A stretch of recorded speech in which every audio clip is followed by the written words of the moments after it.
வணக்கம் நண்பர்களே. இன்னைக்கு நாம பேச போற விஷயம் ரொம்ப ரொம்ப முக்கியமானது.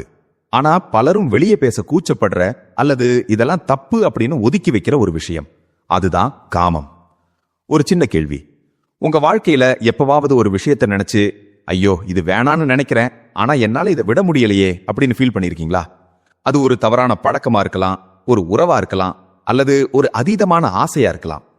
நம்ம மனசு ஒரு குரங்கு மாதிரி. எதை பிடிக்க வேணான்னு சொல்றோமோ அதைத்தான் இன்னும் இறுக்கமா பிடிச்சுக்கும். குறிப்பா இளைஞர்கள் மத்தியில இந்த லஸ்ட் அல்லது காமம் அப்படிங்கிறது ஒரு பெரிய போராட்டம். இதை அடக்க நினைச்சா அது வெடிச்சு சிதறும். ஆனா இதை புரிஞ்சுக்கிட்டு கடந்து போனா அது ஒரு ஏணிப்படியா மாறும்னு நம்ம சித்தர்கள் சொல்லியிருக்காங்க. காமம்னா வெறும் உடல் சார்ந்த விஷயம் மட்டும் இல்ல, அது ஒரு மிகப்பெரிய சக்தி. அந்த சக்தியை எப்படி நமக்கு சாதகமா மாத்துறது? சித்தர்கள் இதுக்கு என்ன வழி சொல்லியிருக்காங்க?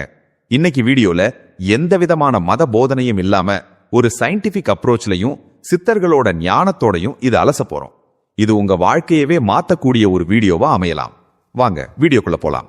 முதல்ல நாம ஒரு விஷயத்தை தெளிவா புரிஞ்சுக்கணும். சித்தர்கள் எப்பவுமே எதையும் பாவம் அப்படின்னு முத்திரை குத்தி ஒதுக்கல. அவங்க அறிவியலாளர்கள், உடம்பையும் மனசையும் ஆராய்ச்சி பண்ணவங்க. அவங்க பார்வையில காமம் அப்படிங்கிறது ஒரு எனர்ஜி, அதாவது ஒரு ஆற்றல். திருமூலர் என்ன சொல்றாரு தெரியுமா? விந்து விட்டவன் நொந்து கெடுவான் அப்படின்னு ஒரு பழமொழி கேள்விப்பட்டிருப்பீங்க. ஆனா அதோட உண்மையான அர்த்தம் வேற. நம்ம உடம்புல இருக்கிற உயிர் சக்தி அல்லது ஜீவகாந்த சக்தி காமமா வெளிப்படும் போது அது ஒரு சிற்றின்பத்தை தருது. அதே சக்தியை மேல் நோக்கி எழுப்புனா அது பேரின்பத்தை, அதாவது ஞானத்தை தரும். இதை ஒரு சின்ன உதாரணம் மூலமா சொல்றேன். உங்ககிட்ட ஒரு டேம் இருக்கு. அந்த டேம்ல தண்ணி நிரம்பி வழியுது. அந்த தண்ணியை நீங்க சும்மா திறந்து விட்டா அது வெள்ளமா போய் ஊரையே அழிச்சிடும். ஆனா அதே தண்ணிய ஒரு டர்பைன் வழியா திருப்புனா அது மின்சாரமா மாறும். அந்த மின்சாரம் ஆயிரக்கணக்கான வீடுகளுக்கு வெளிச்சம் தரும். இங்க தண்ணிங்கிறது தான் காமம். அதை வீணாக்குறது வெள்ளம் மாதிரி. அதை மடை மாற்றி விடுறது தான் சித்தர்கள் சொல்ற விந்து ஜெயம் அல்லது ஆற்றல் மாற்றம். நாம நிறைய நேரம் என்ன பண்றோம்னா காமத்தை பார்த்து பயப்படுறோம். ஐயோ எனக்கு ஏன் இப்படி கெட்ட எண்ணம் வருது, நான் கெட்டவனா அப்படின்னு நம்மள நாமே தாழ்த்திக்கிறோம். சித்தர்கள் சொல்ற முதல் பாடம், எதையும் எதிர்க்காதே, அதை ஏற்றுக்கொண்டு மாற்று. நெருப்பை கையால அணைக்க முடியாது, ஆனா அந்த நெருப்பை வச்சு சமைக்க முடியும் இல்லையா? அது போலதான் இதுவும். சித்தர் பாடல்கள்ல பெரும்பாலும் பெண்ணாசை அல்லது சிற்றின்பம் பற்றி எச்சரிச்சிருப்பாங்க. பட்டினத்தார் கூட மாதர் மயக்கினில் ஆழ்ந்து விடாதே அப்படின்னு பாடியிருப்பாரு. இதுக்கு அர்த்தம் பெண்களை வெறுக்கிறது இல்ல, அந்த ஈர்ப்புல சிக்கி உன்னோட சுயத்தை, உன்னோட உயர்வான நோக்கத்தை தொலைச்சிடாதேன்னு அர்த்தம். ஏன்னா இந்த சக்தி ரொம்ப விலையுயர்ந்தது. இதை வெறும் உடல் இன்பத்துக்காக மட்டும் செலவு பண்ணாம அறிவுக்கும் ஆன்மீகத்துக்கும் பயன்படுத்தணும்னு சொல்றாங்க. சரி, தத்துவம் ஓகே, ஆனா நடைமுறையில இது எப்படி வேலை செய்யுதுன்னு பார்ப்போம். ஒரு குட்டி ஸ்டோரி சொல்றேன். ஒரு ஆசிரமத்துல ஒரு குருவும் சீடனும் ஆத்துல குளிக்க போறாங்க. அப்போ ஒரு அழகான பெண் அந்த ஆத்தங்கரையில நின்னுகிட்டு இருக்காங்க. ஆனா அவங்களுக்கு ஆத்த கடக்க பயமா இருக்கு. அந்த குரு என்ன பண்றாருன்னா அந்த பெண்ணை தன் தோள்ல தூக்கிக்கிட்டு போய் அக்கறையில விட்டுட்டு எதுவுமே பேசாம நடக்கிறாரு. அந்த சீடனுக்கு ஒரே குழப்பம். என்னடா இது, நம்ம குரு பிரம்மச்சரியத்தை பத்தி அவ்வளவு பேசுவாரு, இன்னைக்கு ஒரு பெண்ணை தொட்டு தூக்கிக்கிட்டு போயிட்டாரே அப்படின்னு மனசுக்குள்ள புழுங்கிக்கிட்டே வரான். பல மணி நேரம் ஆச்சு. கடைசியில பொறுக்க முடியாம குருகிட்டயே கேட்டுட்டான், குருவே நாம சன்னியாசிங்க தானே, நீங்க ஏன் அந்த பெண்ணை தொட்டீங்க? அதுக்கு அந்த குரு சிரிச்சுக்கிட்டே சொன்னாரு, நான் அந்த பெண்ணை ஆத்தங்கரையிலேயே இறக்கி விட்டுட்டேன், ஆனா நீ தான் இன்னும் அவ்வளவு உன் மனசுல சுமந்துக்கிட்டு வர. இதுதான் மேட்டர். காமம் உடம்புல இல்ல, மனசுல இருக்கு.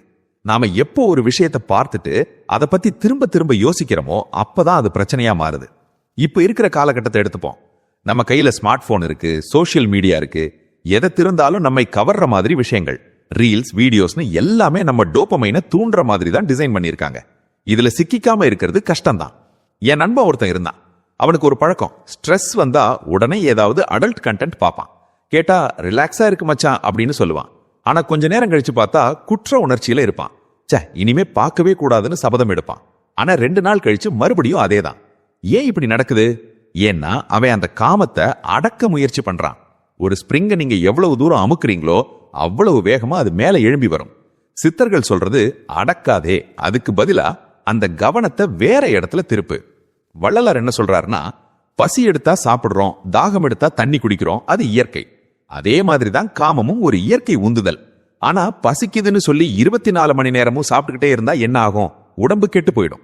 அது போலதான் காமத்தை ஒரு தேவையா பார்க்காம ஒரு போதையா மாத்திக்கிறது தான் தப்பு. சரி, இதை எப்படிதான் கடக்கிறது? சித்தர்கள் இதுக்கு சில சூப்பரான பிராக்டிக்கலான டெக்னிக் சொல்லியிருக்காங்க. அதுல முக்கியமான 3 வழிகளை இப்ப பார்ப்போம். வழி நம்பர் 1, மூச்சு பயிற்சி. முதல் மற்றும் மிக முக்கியமான வழி மூச்சு பயிற்சி. இது கேட்கறதுக்கு ரொம்ப சாதாரணமா தெரியலாம், ஆனா இதுக்கு பின்னாடி இருக்கிற சயின்ஸ் ரொம்ப பெருசு. சித்த மருத்துவத்துல இத வாசி யோகம் அப்படின்னு ஒரு தனி பிரிவாவே வச்சிருக்காங்க. நம்மள பலவழி என்ன நினைக்கிறோம்னா மனசு வேற உடம்பு வேற என்ன. ஆனா சித்தர்கள் என்ன சொல்றாங்கன்னா மனசுக்கும் மூச்சுக்கும் ஒரு கண்ணுக்கு தெரியாத கயிறு மாதிரி ஒரு நேரடி தொடர்பு இருக்கு. உதாரணமா நீங்க ரொம்ப கோபமா இருக்கும் போதோ அல்லது பயத்துல இருக்கும் போதோ உங்க மூச்சை கவனிச்சு பாருங்க.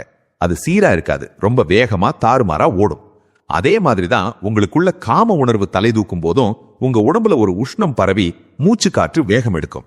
இந்த நேரத்துல உங்க மனசை கண்ட்ரோல் பண்றது கஷ்டம்தான், ஆனா மூச்சை கண்ட்ரோல் பண்றது ஈஸி.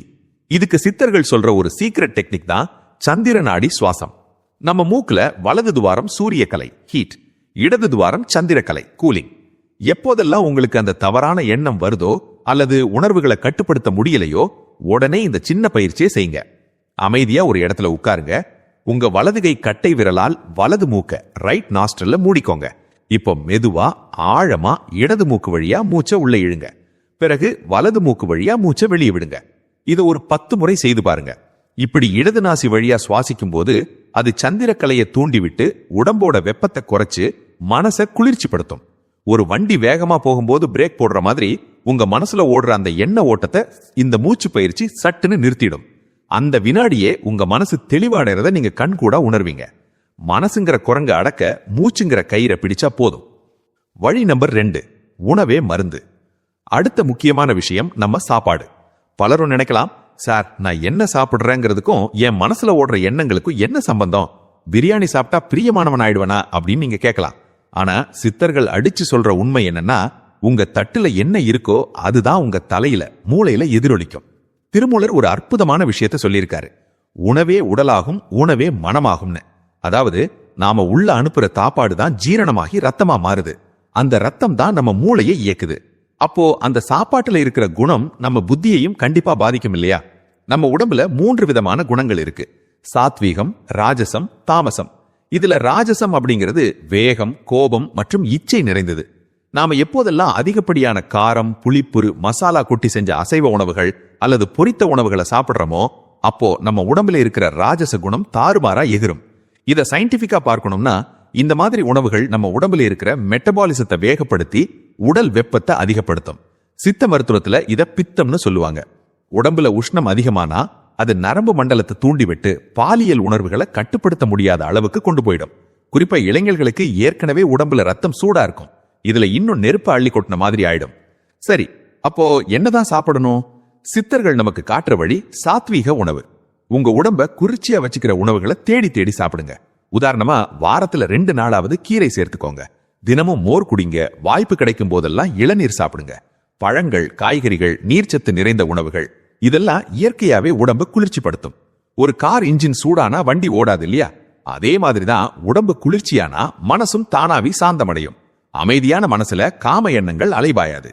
இன்னொரு முக்கியமான தப்பு நாம எல்லாரும் பண்றது ராத்திரி டின்னர். வேலை முடிச்சிட்டு லேட்டா வீட்டுக்கு வந்து டிவியை பார்த்துக்கிட்டே வயிறு முட்டை, மூச்சு முட்டை சாப்பிட்டுட்டு உடனே படுக்க போறது. இதுதான் மிகப்பெரிய ஆபத்து. நீங்க தூங்குனாலும் உங்க ஜீரண மண்டலம் தூங்காது. அந்த உணவை செரிக்க வைக்க அது ராத்திரி முழுக்க போராடும். இந்த ஜீரண செயல்முறை உடம்புல பெரிய வெப்பத்தை உருவாக்கும். நிறைய பேரு, சார் எனக்கு தூக்கத்துல கெட்ட கனவுகள் வருது, விந்து வெளியேறுதுன்னு ஃபீல் பண்ணுவாங்க. இதுக்கு முக்கிய காரணம் உங்க ராத்திரி உணவு தான். வயிறு நிரம்ப இருக்கும்போது அந்த அழுத்தமும் வெப்பமும் பாலியல் உறுப்புகளை தூண்டிவிடும். சித்தர்கள் சொல்ற தீர்வு ரொம்ப சிம்பிள். மிதமான உணவு. ராத்திரி முடிஞ்ச வரைக்கும் சீக்கிரமா சாப்பிடுங்க. அதுவும் எளிதில் செரிக்கக்கூடிய இட்லி, பழங்கள் மாதிரி சாப்பிடுங்க. பழுக்க போறதுக்கு குறைஞ்சது 2 மணி நேரத்துக்கு முன்னாடியே சாப்பிட்டு முடிச்சிருங்க. வயிறு காலியா லேசா இருந்தா உங்க தூக்கம் ஆழமா இருக்கும். கனவுகள் தொல்லை இருக்காது. மனசு உங்க கட்டுப்பாட்டுல இருக்கும். உணவுங்கிறது வெறும் ருசி சம்பந்தப்பட்ட விஷயம் இல்ல. அது நம்ம உயிர் சக்தியை தீர்மானிக்கிற விஷயம்.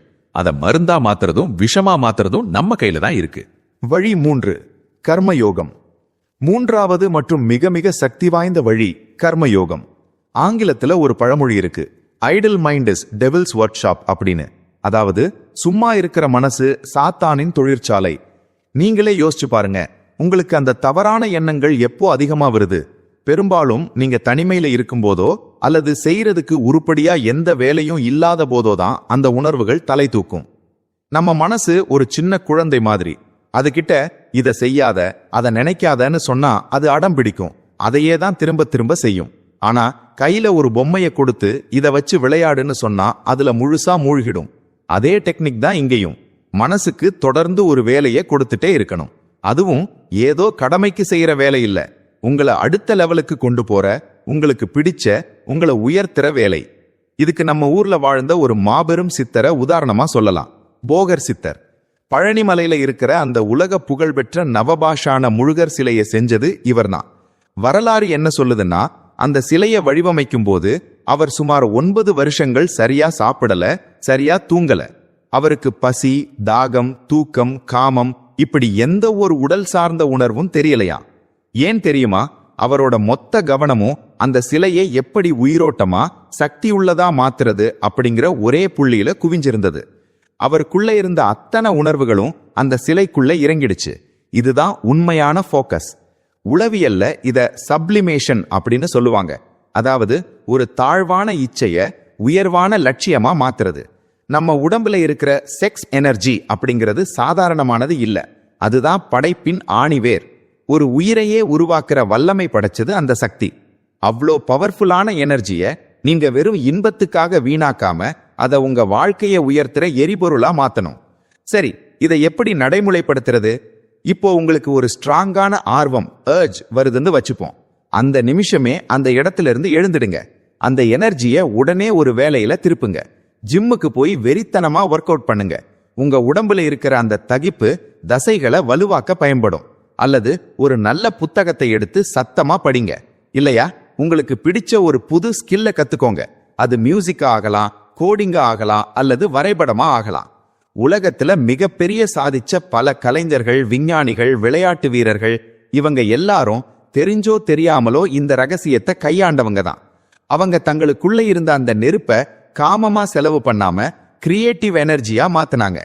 காமம் உங்களை அழிக்கிறதுக்கு முன்னாடி நீங்க காமத்தை ஆக்கப்பூர்வமா பயன்படுத்துங்க. அதுதான் வெற்றியின் ரகசியம். நட்பு வட்டம். நமது முன்னோர்களும் சித்தர்களும் சத்சங்கம் என்ற ஒரு விஷயத்திற்கு மிகுந்த முக்கியத்துவம் கொடுத்தார்கள். சத்சங்கம் என்பது நல்லவர்களோட சேர்க்கை என்று பொருள். ஒரு மனிதனை பற்றி தெரிந்து கொள்ள வேண்டுமானால் அவனுடைய நண்பர்களை பார் என்பது உலக புகழ் பெற்ற பொன்மொழி. இது வெறும் பேச்சுக்காக சொல்லப்பட்டதல்ல.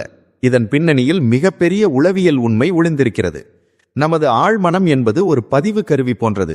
நாம் யாருடன் அதிக நேரத்தை செலவிடுகிறோமோ அவர்கள் பேசும் வார்த்தைகள், அவர்களுடைய எண்ண ஓட்டங்கள் மற்றும் அவர்களுடைய குணாதிசயங்கள் மெல்ல மெல்ல நமக்கும் தொற்றிக்கொள்ளும். இதைத்தான் ஆசை 60 நாள், மோகம் 30 நாள், பழக்கம் மரணம் வரை என்பார்கள்.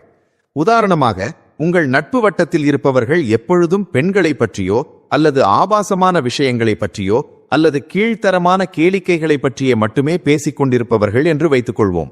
நீங்கள் எவ்வளவுதான் மனக்கட்டுப்பாட்டுடன் இருக்க வேண்டும் என்று நினைத்தாலும் அந்த சூழலில் இருக்கும்போது உங்கள் எண்ணங்கள் சிதறடிக்கப்படும்.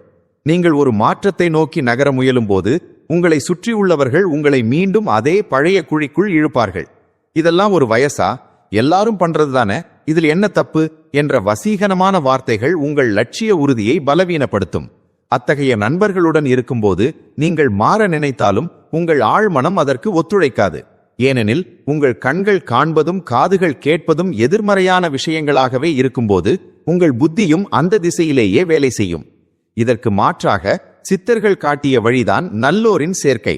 உங்கள் லட்சியத்திற்கு ஊக்கம் அளிக்கிற, உங்களை அடுத்த நிலைக்கு உயர்த்த நினைக்கிற நண்பர்களோடு பழகுவது உங்கள் வாழ்க்கையையே மாற்றி அமைக்கும். நல்ல நண்பர்கள் என்பவர்கள் உங்களை புகழ்ந்து பேசுபவர்கள் அல்ல.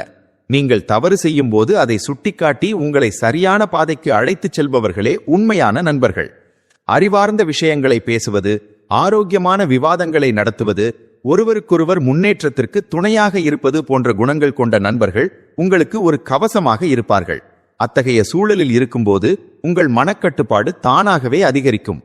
ஒருவேளை உங்களுக்கு அத்தகைய நல்ல நண்பர்கள் கிடைக்கவில்லை என்றால், தவறான கூட்டத்தில் இருப்பதை விட தனிமையில் இருப்பது எவ்வளவோ மேலானது.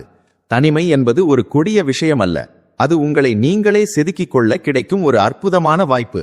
அந்த தனிமை நேரத்தில் நல்ல புத்தகங்களை வாசிக்கலாம், சான்றோர்களின் உரைகளை கேட்கலாம். புத்தகங்களே உலகின் மிகச்சிறந்த நண்பர்கள். நீங்கள் எத்தகைய மனிதர்களை உங்கள் வாழ்வில் அனுமதிக்கிறீர்கள் என்பதில் மிகுந்த விழிப்புணர்வுடன் இருக்க வேண்டும். உங்கள் லட்சியம் ஒரு விலைமதிப்பற்ற வைரம் போன்றது. அதை தீய நட்பு என்ற கரியால் அழுக்காக்கி விடாதீர்கள். சரியான நபர்களுடன் கைகோர்ப்பதுதான் உங்கள் வெற்றிக்கான பாதி தூரத்தை கடந்து விட்டதற்கு சமமானது. எனவே உங்கள் நட்பு வட்டத்தை சரியாக தேர்ந்தெடுங்கள். அதுவே உங்கள் வாழ்வின் தரத்தை தீர்மானிக்கும். கடைசியா ஒன்னு சொல்லிக்கிற நண்பர்களே, காமம்ங்கிறது ஒரு தீ இல்ல, அது ஒரு விளக்கு.